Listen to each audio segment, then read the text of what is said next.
20 वर्षमा देशै छोडे यति त मन रुन्न बिरानो यो परदेशमा कोही आफन्त हुन्न घाँसका होला बरै बाँसका होला यही परदेशमा मरे भने लासका होला प्यारो यही परदेशमा मरे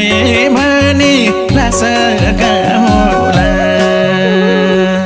क्यारे भोलु कलेजे नै चिरा